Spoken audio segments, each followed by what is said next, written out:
Qual a estrutura eu adoto quando tem o entre, a expressão entre na proposta de redação? E aí, o que eu faço? Bom, quando isso acontece, o que você vai fazer? Essa estrutura de introdução praticamente é a mesma, mas eu tenho um outro método para vocês. Esse método é aquele método que normalmente vocês usam no Enem. Vocês que fizeram o Enem, normalmente o que a gente faz no Enem? A gente faz uma tese por síntese, uma introdução por síntese. O que é introdução por síntese, professor?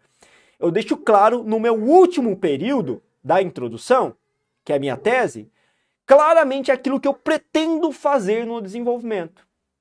É isso. Basicamente é isso, tá? O desenvolvimento vai ser um pouco diferente. Por quê? Porque o desenvolvimento vai ser um pouco diferente nesse caso. Porque dessa vez não tem contra-argumento, galera. Se não tem contra-argumento, o que você vai fazer? Se tem um entre ali no meio, você vai utilizar cada um dos parágrafos de desenvolvimento e cada um deles vai falar de uma questão abordada na comanda de redação. Eu vou mostrar para vocês isso na prática porque é mais fácil. A conclusão segue o mesmo modelo, o mesmo padrão, tá? Duas possibilidades. E eu vou dar um exemplo para vocês baseado nesse tema de redação da FGV 2020, informalidade no mercado de trabalho, entre a necessidade de uma ocupação e os prejuízos da economia. O que você tem que fazer? Olha só minha setinha mostrando. Você vai fazer um parágrafo argumentativo falando da necessidade de uma ocupação e você vai fazer um parágrafo falando da questão do prejuízo para a economia. Olha a minha introdução como ficou. Bora lá. Olha a nossa introdução. Na atual conjuntura, o país passa por uma situação preocupante em relação a muitos campos sociais, em especial a falta de oferta de trabalho. Isso, infelizmente, impulsiona muitos à informalidade. Olha só minha palavra-chave, informalidade, que é o tema de redação, e leva, consequentemente, à perda de direitos. Nesse sentido, olha o mais importante em vermelho, é fundamental discutir o problema a partir da necessidade financeira e sobre os prejuízos da economia. Necessidade financeira, aqui ó, necessidade de ocupação, que é uma necessidade financeira daquele indivíduo que trabalha, e, olha só, vamos voltar aqui, prejuízo da economia. Aqui, prejuízo da economia. É isso que eu estou fazendo. Eu estou praticamente o quê? Copiando os dois elementos que estão no entre. Então a gente vai discutir sobre necessidade financeira no primeiro parágrafo argumentativo e dos prejuízos à economia no segundo parágrafo argumentativo. Olha só como fica o meu desenvolvimento. É claro que a gente não vai ler tudo, tá?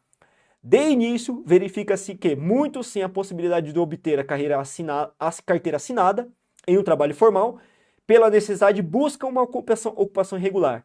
Então esse parágrafo vai se preocupar a falar da ocupação irregular do trabalho, da falta de carteira assinada, do trabalho informal que muitos procuram, por que eles acabam aderindo ao trabalho informal. E olha só o nosso segundo parágrafo de desenvolvimento. Além disso, uma vez que a informalidade cresce, o cenário econômico sofre, a economia sofre, como a gente colocou. Veja que o nosso texto, ele é planejado estrategicamente de acordo com o que já está na comanda de redação. A comanda de redação já traz pronto para você nesse caso, por isso eu acho até mais fácil. O que você tem que fazer? Você tem que fazer isso, galera. E aí você faz justamente aquilo que a comanda de redação manda fazer sequencialmente, né? Ah, professor, precisa ser sequencialmente? É bom, né? Porque já tem uma ordem implícita. Mas se não, também não vai mudar muita coisa, desde que você construa bons argumentos, tá? E a conclusão, galera, a conclusão ainda segue o mesmo padrão, né? Aqui eu não vou entrar em detalhes, porque a gente realmente não tem tempo, a gente está estourando o nosso tempo limítrofe aqui da nossa aula, tá?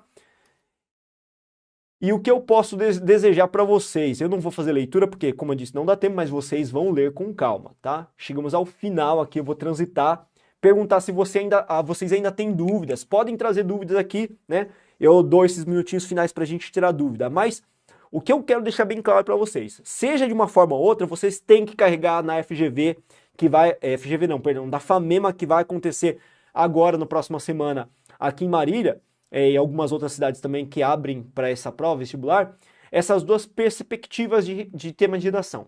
O tema de redação, como vocês viram, é um tema atual, é um tema pertinente, É uma prova que é confeccionada com até 2 meses de antecedência em relação a essa execução, então os temas podem ser os mais recentes mesmo, lá de setembro, diferente do Enem, que pega temas relacionados aí a 6, 7, 8 meses atrás, na execução de prova, tá? E além disso, lembra dessas duas possibilidades, dessa questão de ter uma pergunta, ter um tema com uma pergunta e ter um tema com uma possibilidade de um entre, de discutir dois lados extremamente significativos da questão.